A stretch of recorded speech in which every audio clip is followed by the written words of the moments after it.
Hey everybody, step right up, we need to talk. Look, the stuff I'm using for my throat and the nausea, which is likely due to my throat and the heat, well, the 2 tablets together are hitting me for 6. I just want to lie down and sleep. Anyway, I'm not sleeping. The video I posted a couple of hours ago is actually the day before's video, but it was the day before school, and suddenly certain people remembered they needed a new pencil case. There were still books to be covered and more. Anyway, more news. The reason why I cannot activate Hype My Videos is because I am South African. It wasn't my imagination. The reply actually states not available in your region. And the same goes for Promote My Video. So for the same work, the same effort, I'm being treated differently, almost with disrespect and disdain. I think certain powers in certain places should start to have a rethink. The hypocrisy and double speak are becoming a problem. For instance, you cannot shout xenophobia about South Africa for years, and now that you are stuck with the same problem, it is brave and turns anyone who deports illegals into heroes.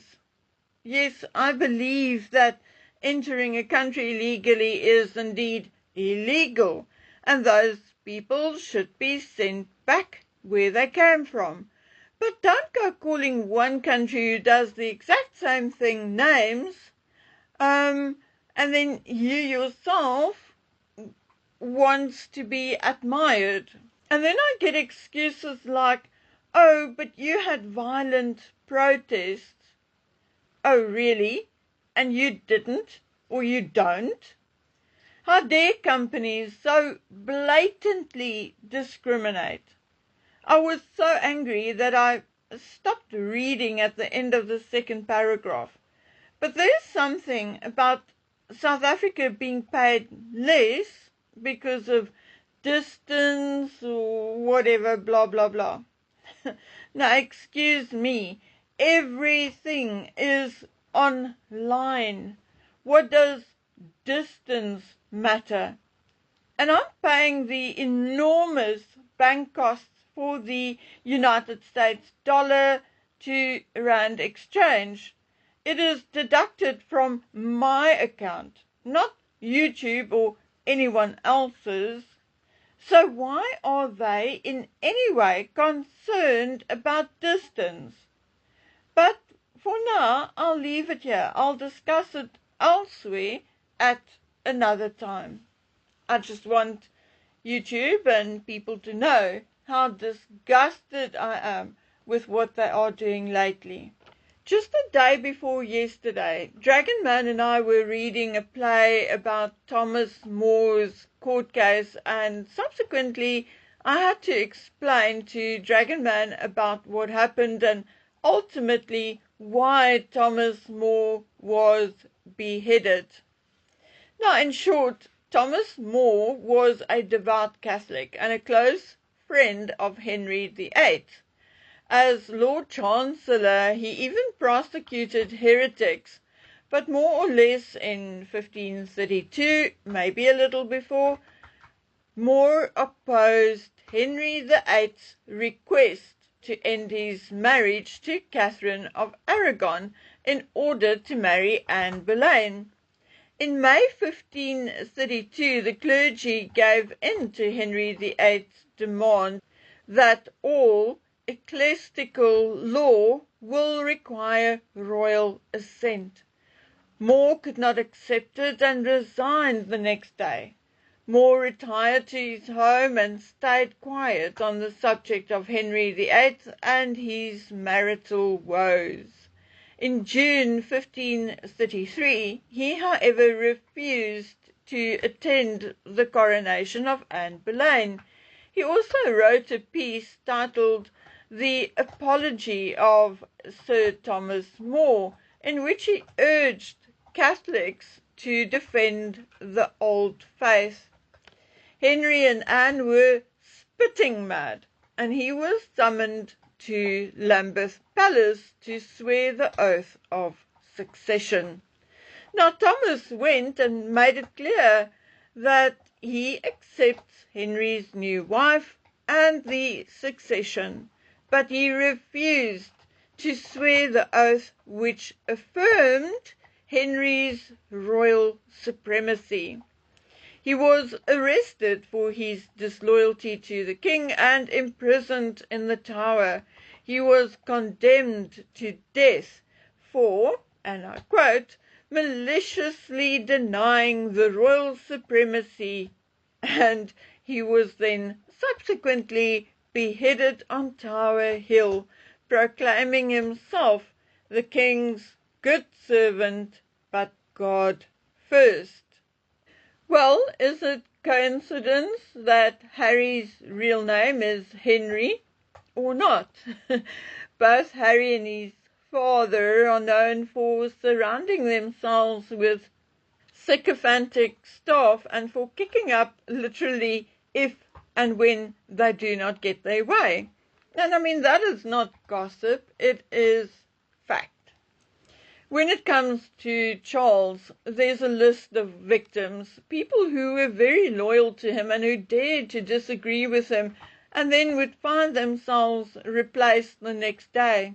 If you want to, you can go Google David Checketts, very loyal to Charles, took care of Charles for years, but somewhere in the 70s he became a little critical of Charles's behavior.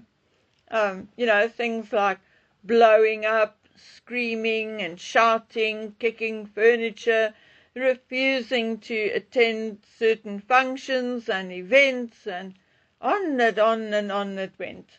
So one day he found himself replaced by Edward A. Dean, who was given the job before Checketts was even informed that he will no longer be needed. The list goes on and on and on, both inside and outside of the palace. There were others inside the palace, like Michael Colborne, who was severely abused by Charles. Okay, verbally, I mean, he did not whip him or anything, but he was basically just there as someone Charles could shout at. He was also there to see the disintegration of Charles and Diana's marriage. When Diana was in despair, crying and depressed, he did his best to comfort her, whereafter Charles would accuse him of siding with Diana. And then the next day, Charles would again call him in to look after Diana. And it was this continuous roller coaster, leaving Colborne regularly the remaining victim of Charles and Diana's fights. There was an incident aboard the Britannia when Charles exploded at Colborne, and Charles proceeded to pace the cabin, shouting at Colborne and kicking furniture for 15 minutes solid, non-stop. Colborne handed in his resignation a couple of months later. Those are only examples of Charles, and then sometimes also of Harry's behavior. So we also know that going back to when Charles could almost not grow a beard yet, he desired to manipulate and manage the media, particularly around himself. His office, for instance, had no qualms, obviously under his instruction, to brief negatively against the Queen's office and later also against William's. But somehow it did not work out as Charles had hoped, because number one, Camilla wasn't Diana, and number two, William and Catherine's popularity grew rapidly, particularly after the birth of their children. When William decided to completely separate his office from King Charles's, even ditching the lawyers who served them both and getting his own independent lawyers, it became very clear that Charles, Harry, and whoever else wanted to kick off was not going to get away with it. But we'll get to that in more detail later or in another video. Just like Charles had numerous run-ins with the media and their reporting, so did his sons. Harry far more so than William, but William, make no mistake, had a few of his own. With the very popular Queen Elizabeth out of the picture, Charles realized the only way he could prevent the media from criticizing him and hurting his feelings and his reign was to control them. Control the media. Charles has always tried and wished to control the media. Charles actually came very close to manipulating and controlling the media under the hard work and tireless effort of Mark Bolland. It was Mark who built a relationship with the press to ensure more favourable coverage for Charles and Camilla, particularly Camilla. It was Mark who choreographed Camilla's early public appearances and gradually integrated her into an official royal role. Efficient, meticulous, and loyal, although he was Charles's deputy secretary, he was brilliant at what he was supposed to do, what he was eventually tasked with. But like everyone else, Bolland left to pursue a job with more money and better opportunities. Well, let's put it that way, in order to be decent and kind for a change. The other issue Charles had to face, and which was not as easy to manipulate and control, was indeed social media. Now, although Harry's story is far different, his image, his wants and needs and goals were very similar to that of Charles. For most of his life, Harry's PR was handled by Charles's office. We are not idiots, and Harry even admitted to lying to his father's people and so on. But we know that regardless of Harry's role, he got away with anything and everything. Harry was always the naughty one, the one who didn't listen, the not so clever one, the rude one. But for years, the cupboards stacked with Harry's skeletons and scandals were safely locked against all curious, praying eyes. And then came Meghan, then Megxit, and suddenly they were on their own, or at least Harry was. Gone were all the funny, cute and lovable remarks about Harry, and his wife came off even worse. So there was only one thing left to do, and that was to take a leaf out of Papa's book and try and control the media. Well, Harry went ahead and he sued a number of papers and then also joined the Aspen Institute's Commission on Information Disorder to indeed look into social media. But you see, for Harry, it is not about anything but to have the power to control what is said about him. Okay? But now I'm going to contradict myself, but I will explain. Do you think Harry really cares about what is being said about him? No, not really. The wish for control and power is all about getting what they want.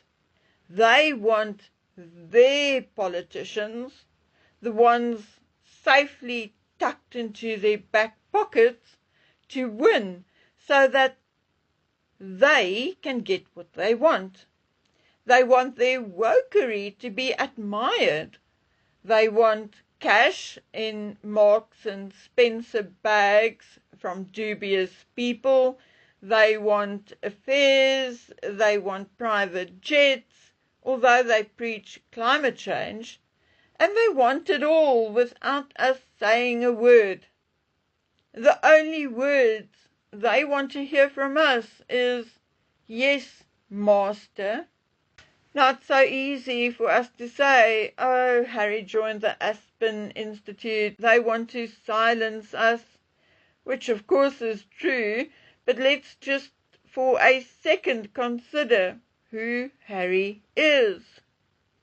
Is he a doctor, a psychiatrist, a professor? No, no, and no. Does he even have a degree? No.